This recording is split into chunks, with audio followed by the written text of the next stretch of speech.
you shoot clients, please take your creative work as seriously as you do a client shoot. Schedule it in your calendar. Assume that it's a real client. The client is your brain, because when you go out there, your brain is going to say, ooh, what's that? Ooh, take a picture of that. Oh, did you see that thing? And you now have to appease that client of your brain. But that client, I promise you, has your interest at heart much more than a family or a bride or a company that you're taking headshots for or product photos for. And you have to follow that. Hey, welcome back to the Beginner Photography Podcast. I'm your host, Raymond Hatfield, and today we are continuing our 10-part Photography Manifesto series. And today's episode, we're getting close to the end here. Today we're talking about how you can't make money from your creativity as a photographer. Now, that may seem strange to hear because I was a professional photographer for 10 years. I made a decent living for myself. So why am I saying that we can't make money from our creativity as a photographer? First, I want you to know this Photography Manifesto is part of the entire manifesto. And if you haven't listened back to it, it's a full 10 parts. There are 10 parts to the Photography Manifesto. And today, obviously, we are tackling number 9, so we're almost done. But if you haven't heard the overview episode where I briefly go through all 10 different rules, then I encourage you to go back and check out episode 334 before maybe listening to this one. But this Photography Manifesto was created with my 10 years of professional photography experience, along with the 7 years of hosting this podcast and interviewing 300 world-class guests, picking up their tips and tricks and just learning how to see the world differently. These are the things that are going to make your photography stand out. These are the things that are going to make you a better photographer, not hashtag photography hacks. Those aren't going to help you get there. This Photography Manifesto will. So before we get on into today's full episode, why don't we go ahead and do a quick recap of what we've covered so far. So Photography Manifesto rule number 1 is that the point of photography is to enrich the human experience. Rule number 2 is to be a halfway decent photographer, you must dedicate all of your time to it. Manifesto rule number 3 is that moment matters most in a photograph and not your camera settings. Rule number 4 is that you don't need to know everything in photography to know anything about photography. Rule number 5 is that your camera is not holding you back. You are holding yourself back. Manifesto rule number 6 is if there's no intention, there is no image. Rule number 7, the only photographer you are in competition with is yourself. Manifesto rule number 8 is that community is the only external source that will make you a better photographer. And today, Photography Manifesto rule number 9, you cannot make money from your creativity as a photographer. By the way, at the end of this episode, I'm going to share with you exactly how to sell one of your photos for $4.3 million. I'm not kidding. So stick around to the end. So let me go ahead and tell you a little story. This is kind of my journey in photography and how I got to where I am today, right? So as many of you know, I went to film school, always loved creating imagery, cameras, lights, the visual element. I just love so much. When I had graduated, there was a writer strike as well as a actor strike. It was very difficult to make a living when there's nothing to be shot and nobody to be in front of the camera. So therefore, I picked up photography since I already knew all the technicals of how to capture an image, but now I just didn't have to rely on anybody else. I really loved the idea of it being up to me, being able to create images that I want, not having to answer to anybody else. And I loved it. So when the time came to kind of decide what it was that I wanted to do, and I decided to pursue photography for money, I asked myself, well, what is it that I want to shoot? And the obvious answer was weddings. And weddings for a few reasons.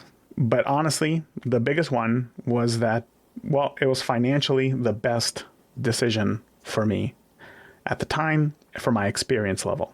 So what I mean is that, one, I really value time freedom. I love being able to explore the things that I'm interested in. I love being able to have my free time. And with weddings, they're on the weekends. I have my weeks free. On top of that, shooting for an entire day allows you to book one client, which is wonderful because it takes a good amount of work to book a client. So if you only have to book one client rather than 10 clients for the same amount of money, it's easier. Weddings are easier in that sense. So they offered financial success as well as the time freedom. So I really, really appreciated that. However, I realized pretty quickly, oh, you know what? I don't think I've ever been to a wedding as an adult. So where I kind of understand the goal of a wedding, I haven't really been to one. So I didn't have a lot of experience being at weddings. But I decided to pursue it anyway because how hard could this be, right? And luckily I figured out that all weddings pretty much follow a very standard timeline process, and it was pretty easy to pick up. But what I found was that since I didn't know, really, I wasn't exposed to wedding photography before, I wasn't exposed to much wedding photography before shooting weddings, I had to ask myself, well, okay, if I have to create a portfolio of images that's going to attract brides, I got to find out what brides want. And that is where I ran into my first problem.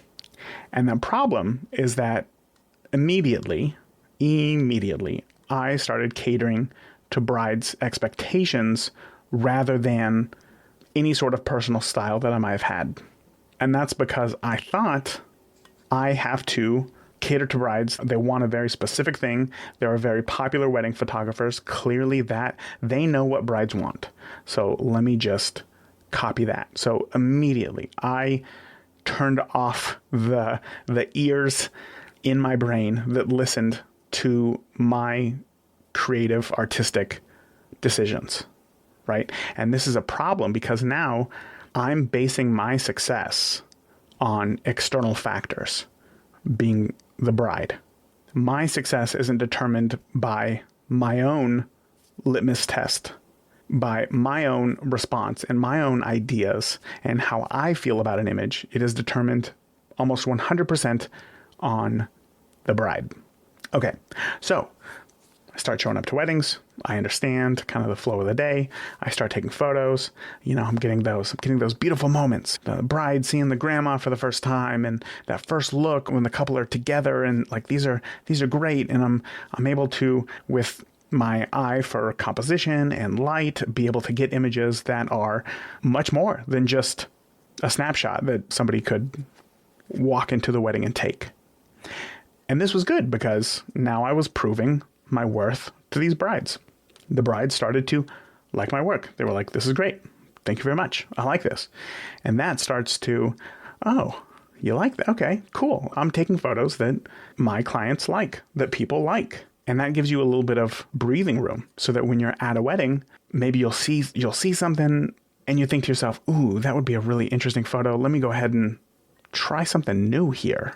So then you take the photo and you look at it and you're like, oh, wow, that turned out pretty cool. I like that a lot. In fact, you show it to the bride, expecting them to be like, whoa, wow, this is so artistic. Like, this is wonderful. But you're met with, can we try that again? And there's something about that. Can we try that again? That is just very, oh, okay, yeah, sure. Oh, that kind of hurts inside. Ugh, I was trying to take a risk and it was immediately cut down. Here I am. I'm going to try something new. Hopefully they like this. And then, ooh, that hurts. That hurts the ego a little bit. Okay. All right. Yes, let's try it again. So then this time you're just a little bit safer, or maybe a lot safer. And then the bride is like, oh, that's beautiful. I love it. Okay. So now in your head, subconsciously, you're thinking, okay, this equals good. This equals too far. Safe ideas equal good. Creative ideas equal too far. And then as time goes on, maybe you're shooting another wedding, or maybe it's later that day, and the same type of situation pops up. This could be a great photo. Come over here real quick. Oh, let's do that. And you stand right here. Okay, yeah. Let me get this, and you take the photo. Oh, can we try that again? Oh yeah, of course. Yeah, sure. What do you want to do different?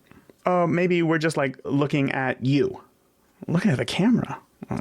Okay, sure. So then you take it, they're looking at the camera. Oh, yay, that's beautiful. I love it. Oh, okay, great. Safe idea is good. They like the safe idea. The creative artistic idea, they do not like. And then that starts to develop a fear of taking risks within you because you don't want that negative reaction to your images, right? Then you start doubting yourself all the time. Oh, she didn't like that photo. I hope she doesn't think that the entire day is going to be bad. I hope that this doesn't ruin her mood that she's in. Okay, I'm not going to take any more like big creative swings like that. And then you just kind of choose to protect your ego by playing it safe. You just start taking those middle of the road images. And sure enough, brides start saying, oh, yeah, this is great. Oh, this is beautiful. Oh, I love this photo. Oh, that's so nice. This is good. They like the work. They start leaving reviews. They start giving you referrals. And you think, oh, okay, this is it. This is what they wanted. And they like it so much that now they're referring their friends to me. So now I'm going to shoot their wedding in the same way that I shot their friend's wedding to ensure that they like it too. And then you shoot that wedding. Oh, more compliments, more accolades, more money. Oh, this is good. You know, you're booking weddings consistently. This is what I have found the formula for success. What you are doing at that point, what I was doing was I was trading my time for dollars. That's all that I was doing. I found success. And now I'm just trying to bump it up. Okay, if brides like this, they pay me X, which by the way, I still remember getting paid like $1,000 for a wedding, and I wanted to poop my pants on the way home. I could not believe it. And immediately the imposter syndrome stepped in and I was like, $1,000. That is nuts. I remember that feeling. And that feeling of success is exciting. It is exciting. Oh, people want what I can produce. They want it. They like it. Now you get to a point where you're getting these good reviews. You're getting these compliments. You're making good money. And you're like, okay, great. All that I have to do is just more. I know that I'm not able to take the photos that like I really like at weddings, that really call to me creatively, but that's okay because I have a lot of time freedom. Maybe Tuesday or Wednesday, I'll go out and just shoot for myself, have some fun, go explore those creative ideas for myself. Okay, business starts to pick up and you think, okay, I'm making money. This is working. They like this. Now I have to amp it up. I have to book more brides. That's how I make more money. That's how I become more successful. You shoot more weddings, you make more money, you raise your prices, you make more money, you shoot more weddings at a higher price, you make more money. Fantastic. But now here I am trying to book as many brides as I can. Oh, I don't have time to go out on Tuesday or Wednesday to go shoot that's not important. The important thing that I have to do is answer these emails, is create a new live video, Facebook live video talking about the 5 things that you need to remember on your wedding day. What I need to do is write a blog post. That's what I got to do. So many things. And now they're suddenly more important than your creativity, your creative expression, your artistic expression. But hey, you're getting paid good. Brides love it. This is wonderful. It's all good, right? And you don't realize it. You don't realize it in the moment. You never realize it in the moment. But you lose that personal pursuit of photography because you're so focused on being useful. You're so focused on providing a utility that you think, oh, this is how I determine my success. Making money is how I determine whether I'm successful or not. Last year, I made less money than this year. That means this year I've made more money. That means this year people like my photos more. That means I'm more successful. Even though your style of photography is still pretty much middle of the road, you, without knowing it, have turned your creative pursuit of photography and this love that you had for being able to create images into a job. You no longer have this creative outlet that you had before. And when you realize this is when you're at a wedding and everything seems fine. You're getting paid good, food's good, bride super nice, groom super nice, having a good time. You're loving it. And you have a second shooter, and the second shooter, maybe they're new and they're just so excited. They're just beaming with passion and excitement to be there. And oh my gosh, so cool. I can do all these things. Oh, wow. And you look at them and you say to yourself, oh man, that is so cool. I remember that passion. That is awesome. And then you think to yourself, I remember that passion? I remember it? I remember it. Where did it go? How long has it been gone that I had to remember it? And then suddenly you look around and, oh, I'm at work. I'm doing a job. I can kind of do this on autopilot because I've done so many of these. And every time I push the boundaries, the brides, they're not excited. My clients, they're not excited. Maybe it's not that they hate them, but they'd much rather choose the camera aware, looking at the camera, middle of the road photo. That's not what I got into this for. What I didn't like about working in the film industry was that I didn't have as much control as I wanted over the artistic side because there were so many people to answer to. So I got into photography because suddenly I'm in control. I'm the one who shoots it. I'm the one who lights it. I'm the one who edits it. I create this. But now I've realized that these couples are actually now my boss. And there's nothing wrong with shooting for money. There's nothing wrong with that. But for the reasons that I got into wedding photography, I've now, that's gone. It's now been lost. And when you realize that you've lost that passion, man, it hurts. It's scary. And at the same time, somebody asks you, oh, wow, I like your photos. Could you teach me that? Could you show me how to take photos like this? And there's this little bit of spark. It's like, wait a second, what? You like my images? You like the photos that I create? You want me to teach you how to do this? Okay, yeah, sure. So you start helping them, and then maybe you help somebody else out. And then before you know it, you're like, hey, this is fun. Why don't you start a podcast? Maybe I can help other photographers improve their skills. They appreciate the work that I'm doing. Why don't I help them? And then you do that for a while. And I don't know, maybe in the middle of a global pandemic, you realize I don't like shooting weddings anymore. I don't like it. And I'm not creating images that mean anything to me. I'm not shooting a wedding so that I can have photos. I didn't even know these people. I'm just here because I'm providing them a utility. So you want to get out. Suddenly, all of these photographers who you're teaching photography to are excited about the creative aspect. And they want to talk about composition and lighting and creating something unique and doing something new. And you're like, yeah, let's do that. That is cool. That is fun. So now to teach them, you go out on your own. Let's talk all about composition. I'm going to go out. I'm going to take some photos for myself, all about composition, so that I can come back and teach my new photo friends how to see the world through different compositions and how to make their images more compelling through composition. So you go out and you shoot it and you're like, hey, this is fun. This is awesome. This is nice. I haven't experienced this in a while. And your photos, you're like, it doesn't have the utility that wedding photography did, but I like them. But I don't know what the point of this photo is. And then you start going deeper into that. And you're like, well, maybe I can talk with others who create compelling images, maybe fine art photographers, maybe photographers who shoot for themselves. And then their goal is to just create something that is uniquely them so that I can learn how to start to do the same. And you found this passion and you're like, screw it. One day you decide, I'm done with weddings. I enjoy nothing about this. I got into photography for the creative pursuit. I got into weddings to blend creative pursuit and commerce, make money so that I can sustain that and keep going. I found it didn't work like that for me.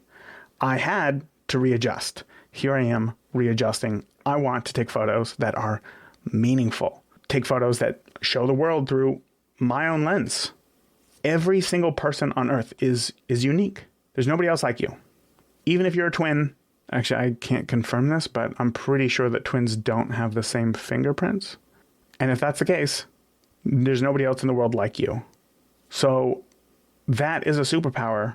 You can and should create images that are uniquely you, rather than trying to create images that fit some sort of mold of what that style of photography is.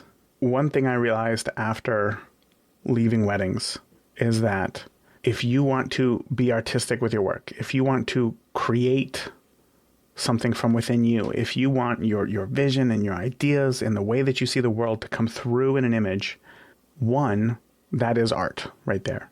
So in your artistic pursuits, you are either engaging in them or you're not. You're either actively working to become the photographer or artist that you want to be, or you're actively not working towards becoming the photographer that you want to be. There's no either or. That's what you're doing. Or I mean, there's no gray area. It's either or. You're either working towards it or you're working in the opposite direction. And again, let me reiterate, shooting for money as a photographer, being a paid professional photographer, there is nothing wrong with that. I did it for a long time. Lots of people do it. Lots of people find success. You can make a good living. You can get praise. You can get, great reviews. People can love your work. You can find happiness doing that. But you have to realize that if that's what you're doing, if you're shooting for money directly, what you're doing is you're offering a utility. You're not creating for yourself. You're doing something for somebody else because they need something. They need photos of their wedding.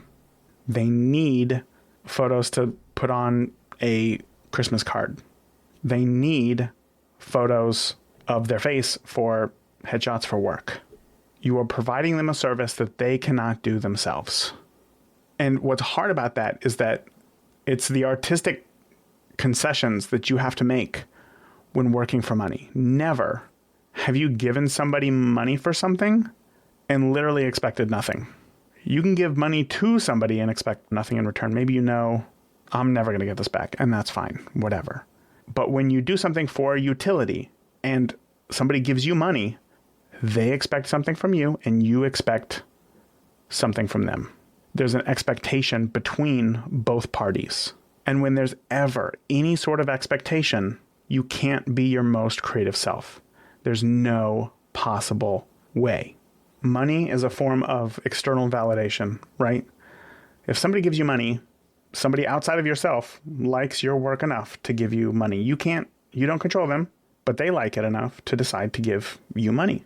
That's an external validation that your services are worth something, even though we can't control that. But it's in the same vein as something like, praise, accolades, reviews, awards, whatever it is. It's something outside of yourself that says, this is good. This is worth something. And why that's difficult is because, again, we cannot control that. We cannot control how people react to our work. We can only control our actions and our efforts in the work itself. In the work itself. That's all that we can do. So when there is a exchange, money for services, there is that pressure to conform, that if I don't create what it is that they're looking for, they're not going to be happy and they're going to want this money back. And if they want the money back, that means I'm not good enough for this money.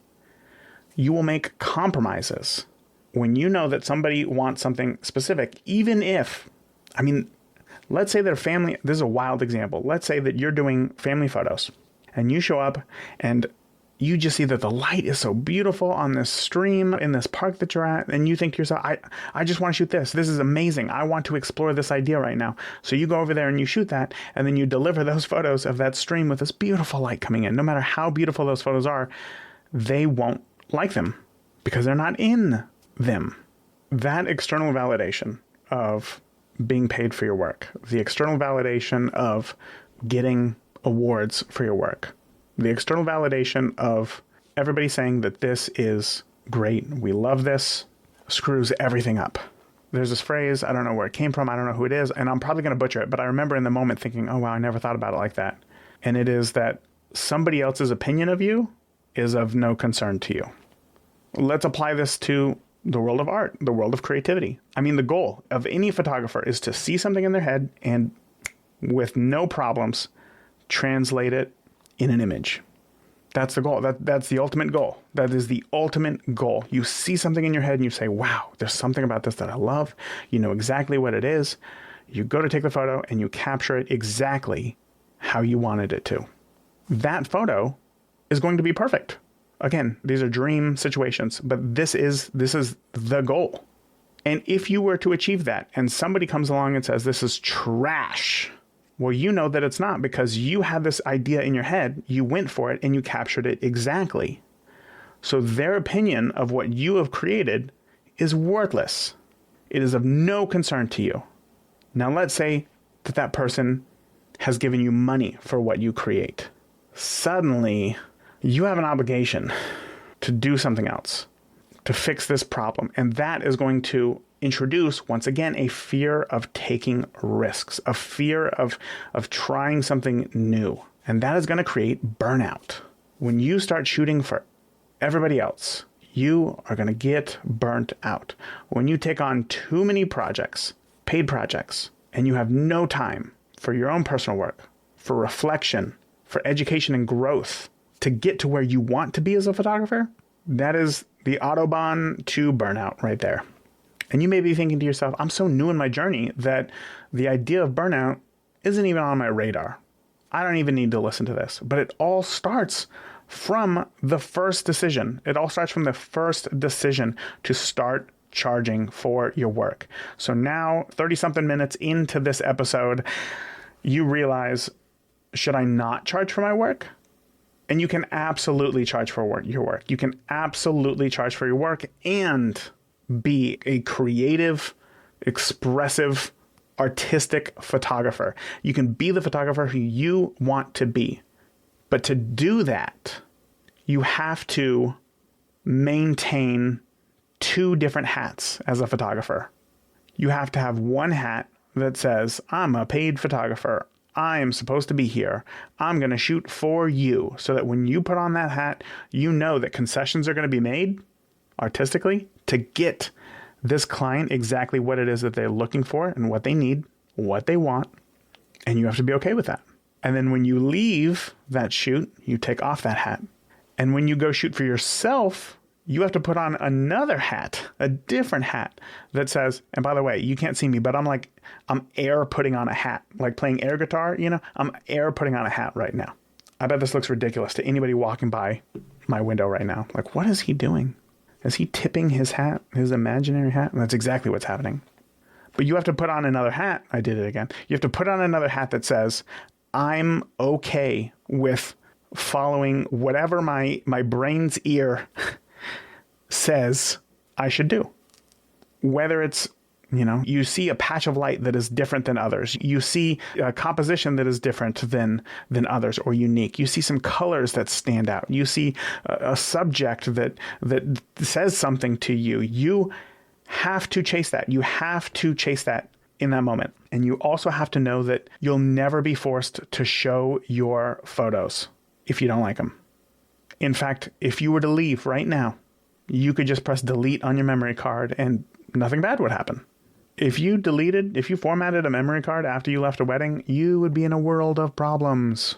But when you go out and you shoot for yourself, you can format that memory card and there's no repercussions. That is a freedom. That is a freedom and a gift that you should use to its full potential while you are out shooting for yourself, because now you are going to take risks.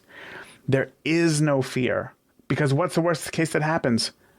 Nothing. You delete it. Nobody ever sees it. That is it. And what's great about that is that as you're out shooting, maybe you see something different. Maybe you try something more unique. And while you're out and you're practicing, you can start to hone that skill. You can dive deeper into that thing.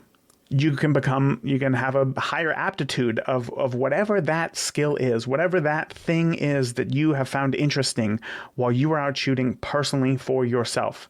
And then you can practice that. You can start doing that more, so that if you want to introduce that during one of your paid sessions, well, now it's not so much of a gamble because you've tried this multiple times, and you have a better idea of how you can incorporate it into this paid session.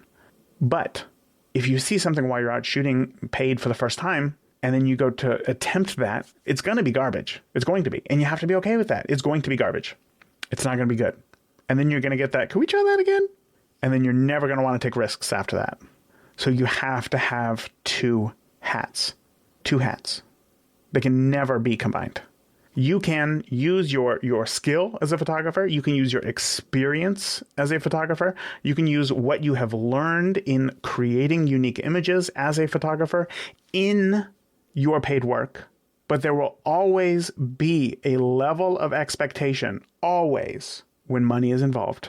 And therefore, you will never truly be your creative best self if you are shooting for money. It's not possible. So that leads us to the question, how do you become a more creative photographer? Let's say that you want to spend more time doing creative work. Well, there are several ways that you can do that. Oftentimes we go out and we shoot and it feels creative. It feels like something's happening. And then you look back at the photos and you're like, oh my goodness, that was not what I was going for there. So you can prime your creativity. I find that when I run into situations like that where I go out and I shoot and it feels good, but I look at the photos and I'm like, no, those were not good. That is because there's just so much going on in my brain. So much going on. I'm thinking about things, thinking about life, thinking about clients, thinking about, whatever it is. And that when the time comes to perform creatively, it kind of falls a little bit flat. So before every wedding, I show up to, wherever, hotel, church, getting ready, location, house, whatever. I always get there early. And when I do, I'm sitting in the parking lot and phone's off, radio's off. By the way, when I drive to a wedding, no radio. I'm just trying to be quiet. And then when I get there, I just kind of close my eyes, give myself 2 minutes to just focus on my breath, empty out the mind.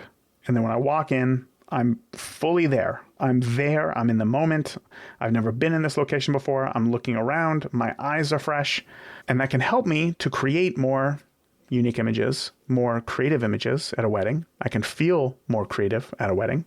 But if you walk in and you're thinking, did I answer that email? What am I going to do about my kid's teacher? What? I sure hope that while I'm gone today, my neighbor doesn't rip down his side of the fence. When you're in that headspace, you're so clogged up that you're not there. You're not there and you're not shooting what you could be. You're not open to the creative possibilities around you. So you can prime yourself. You can create positive creative habits. Explore, every idea that comes into mind. When something comes in, you stop and you think about it. Think about how that affects whatever it is that you're working on. Don't just shut them out. Don't move on to the next one right away. Talked about this earlier. You have to prioritize your creative practice even when you have quote unquote more important things that you have to do. When you sit with an empty brain is when ideas come to you. In fact, I was thinking about this the other day. Have you ever, because this happened to me, I wonder if it happens to you. If not, I would be shocked. Have you ever been laying there in bed and you are tired? Like you were excited. You're like, I'm ready for bed. I'm going to bed. So you go to bed. You go lay down in bed and like your eyes are closed. It's quiet. You got the fan on. You got some white noise going on. And suddenly, out of nowhere, an idea pops into your head and you're like, whoa, yes, how have I never thought of this? Like, that is exactly what I have to do. That is the thing that needs to happen. And suddenly, you're not sleepy anymore. And now you're laying there thinking about this thing. You want to get up and just get right to work, make it happen, do something. How come that doesn't happen to you? Like when you're scrolling on your phone or like watching TV, when you're preoccupied with TV, when you're preoccupied with whatever, dance craze is happening on the internet, whatever political news is happening in the world, your brain has no space to think for itself. And therefore you rely on whatever it is that you're looking at to take up that brain space. But when you give yourself space, when you're laying there in bed, when you go for a walk and your brain is able to have that space, that is when ideas come to you. So I have found that I can prime my creativity by putting myself more into those situations. And that's usually either by physical exercise or just by simply trying to quiet my mind, doing a quick, breath meditation or something. 2 minutes is usually fine. And giving myself that empty space really, really helps. I've been guilty of being at a wedding and thinking, I like the idea for this photo, but it's not going to fit in the album. I like the idea for this photo, but grandma is not going to like it. I really like the idea for this photo, but it doesn't really match the rest of the images that I've taken today. And then you don't take the photo. Well, at the beginning of the episode, I told you that at the end here, I would tell you how to sell one of your photos for $4.3 million. Well, what am I talking about here? So in 1999, photographer Andreas Gursky took a photo called Rhine Number 2. And this photo is of a river, the Rhine, which flows in Germany. It's in Germany. It's a German river. And a photographer took a photo of this river, and it sold at an art auction for $4.3 million. I want to give you a challenge. I challenge you to go outside and take a photo that sells for the most expensive print ever. Go ahead. I'll wait. It's unfathomable.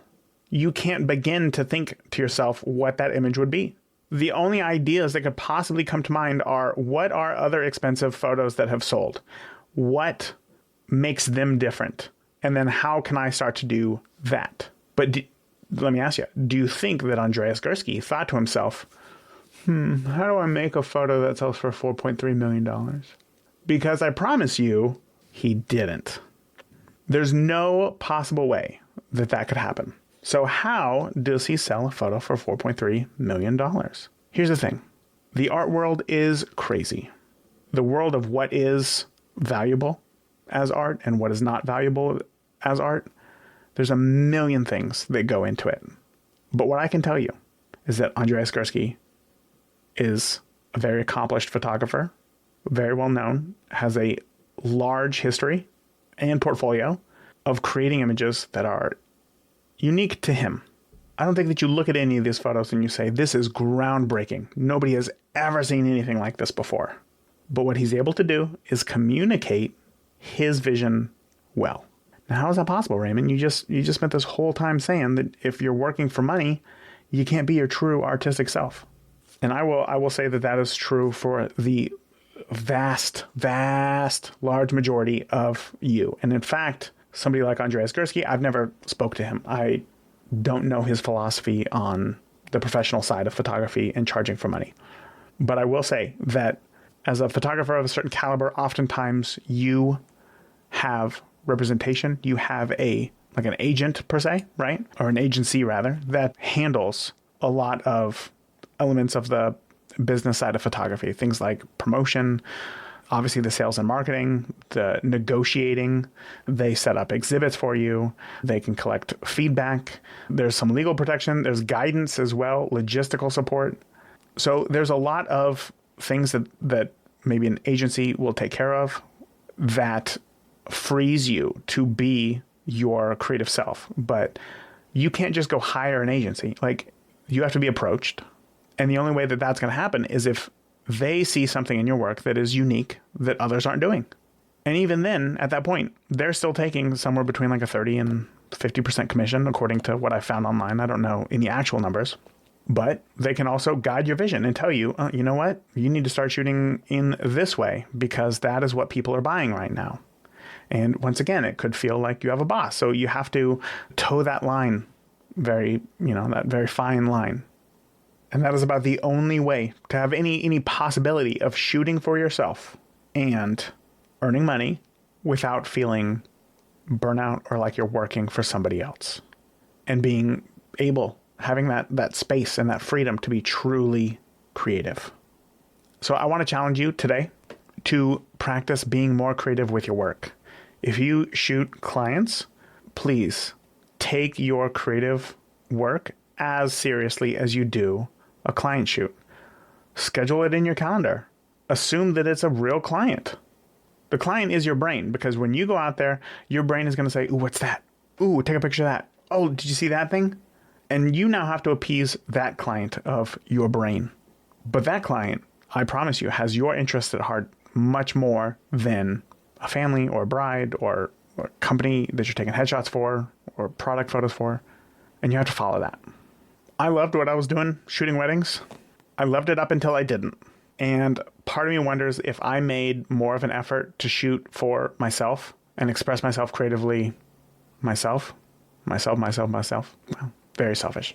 I wonder if I would have been so burnt out on weddings as I got, or if I would be able to find that balance between the two, where I would be perfectly happy shooting a bride's wedding day, knowing that the photos that I was creating would be for her future children. And when I went out for myself, knowing that that was my time to try something unique and explore and try new things and not have any sort of fear of, oh, I can't put this on my Instagram page. This doesn't fit weddings at all. Or, oh, I could be doing a million other things right now, trying to market my business, trying to, answer emails or make new blogs or YouTube video or all these things, but actually just go out and explore for myself. I wonder if I would be able to do that, or if I was able to do that, then if I would still be shooting weddings happily and being better at it. Here's how I want to end this thing. There's no right or wrong answer. There's no you have to do one, you have to do the other. There's no you have to do both. There's no you have to do a side hustle. There's no you have to turn this into a full-time job. There's no photography can only be a creative pursuit. And if you're using it for anything else, then you're not a real photographer. There's none of that. There's none of that. There's you and your camera, and that is it. And that is it.